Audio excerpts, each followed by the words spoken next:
শিক্ষা, মেধা ও আগামী প্রজন্মকে এগিয়ে নেওয়ার প্রত্যয়ে সিলেটের গোলাপগঞ্জ উপজেলার রনকেলি বালিকা উচ্চ বিদ্যালয়ে অনুষ্ঠিত হয়েছে এক ব্যতিক্রমধর্মী সংবর্ধনা অনুষ্ঠান। বৃহস্পতিবার ১৪ মে দুপুর ১২টায় বিদ্যালয় মাঠে আয়োজিত এ অনুষ্ঠানে শিক্ষক, শিক্ষার্থী, অভিভাবক ও বিভিন্ন শ্রেণী পেশার মানুষের উপস্থিতিতে প্রাণচাঞ্চল্যে ভরে ওঠে পুরো ক্যাম্পাস। অনুষ্ঠানে সভাপতিত্ব করেন বিশিষ্ট সমাজসেবক জামাল উদ্দিন চৌধুরী এবং সঞ্চালনায় ছিলেন বিদ্যালয়ের সহকারী শিক্ষক শাহজাহান আহমাদ। প্রধান অতিথি হিসেবে উপস্থিত থেকে বক্তব্য রাখেন এমপি অ্যাডভোকেট ইমরান আহমাদ চৌধুরী। এ সময় তিনি বলেন, একটি জাতিকে এগিয়ে নিতে শিক্ষার কোনো বিকল্প নেই। আজকের শিক্ষার্থীরাই আগামী দিনের নেতৃত্ব দিবে। তাই তাদের শুধু পাঠ্য বইয়ের জ্ঞান নয়, নৈতিকতা ও মানবিক মূল্যবোধেও সমৃদ্ধ হতে হবে।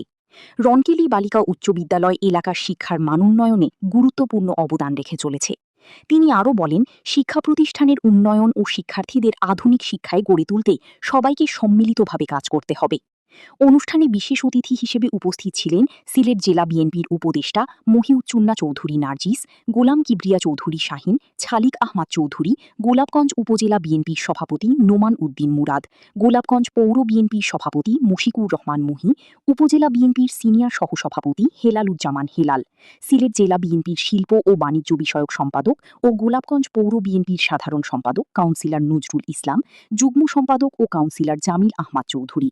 অত্র প্রতিষ্ঠানের প্রধান শিক্ষক আবু জাফর মোহাম্মদ ফয়সল, জেলা বিএনপির সহ মানবিকতা বিষয়ক সম্পাদক মিনহাজ চৌধুরী, গোলাপগঞ্জ পৌর বিএনপির সহসভাপতি মুজিবুর রহমান, জাবিদ আহমাদ চৌধুরী, গোলাপগঞ্জ পৌর ছাত্রদলের সাবেক সাধারণ সম্পাদক সুফিয়া মাহমাদ খান, গোলাপগঞ্জ পৌর যুবদলের সাবেক সাধারণ সম্পাদক নুরান চৌধুরী, পৌর যুবদলের যুগ্ম আহ্বায়ক কামাল আহমাদ, বাদল আহমাদ, যুবদল নেতা মতিউর রহমান চৌধুরী টিটু সহ স্থানীয় গণ্যমান্য ব্যক্তিবর্গ।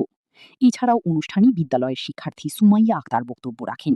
পরে অতিথিদের সম্মাননা স্মারক প্রদান এবং শিক্ষার্থীদের অংশগ্রহণে সংক্ষিপ্ত সাংস্কৃতিক পরিবেশনার মধ্য দিয়ে অনুষ্ঠান শেষ হয়।